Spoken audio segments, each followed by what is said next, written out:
At Cabinet's meeting today, the topic of government's recent decision to suspend the seismic testing was discussed.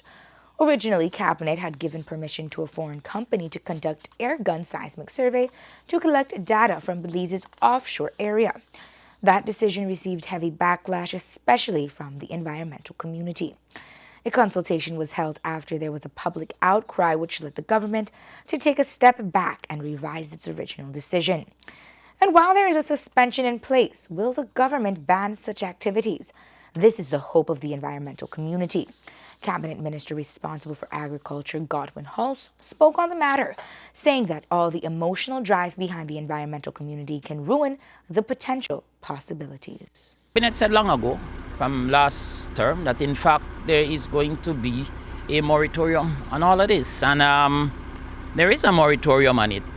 And that in fact, as I understand it, the NGO community, especially Oceana, was going to submit to the government some conditions for lifting the moratorium. The moratorium is a policy, it's not a law.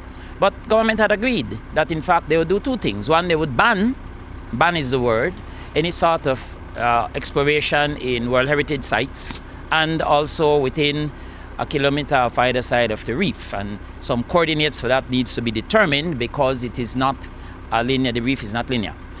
But in other sites, of course, the protected areas, you need EIA. But government has undertaken that there's going to be a moratorium, and that is exactly what it means. One of the conditions that I have seen is that for lifting of any moratorium is that you would bring in some expert who would look at the economic cost benefit of lifting it if you want. But then I ask the question from my own technical and engineering point of view, how on earth are you going to know what the benefit would be if you don't do a study in the first place to find out what is there? And my understanding of the seismic was just that. It is not going to, the experts have said it's not going to destroy anything. It was just to map out there, and it's a part of a mapping that's coming down all the way from Mexico, as I understand it, to say, well, what is there?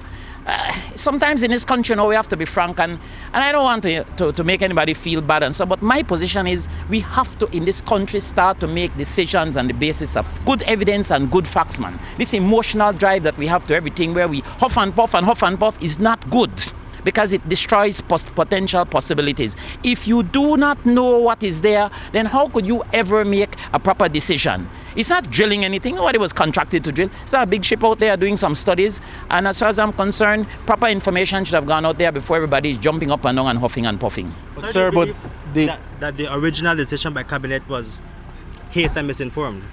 No, I don't think so at all. Cabinet said there was going to be a moratorium, and with respect to the seismic, I don't think it was misinformed at all. I think it was well informed, but circumstances are what circumstances are. The People's United Party has called on the government to conduct a national referendum on offshore oil exploration.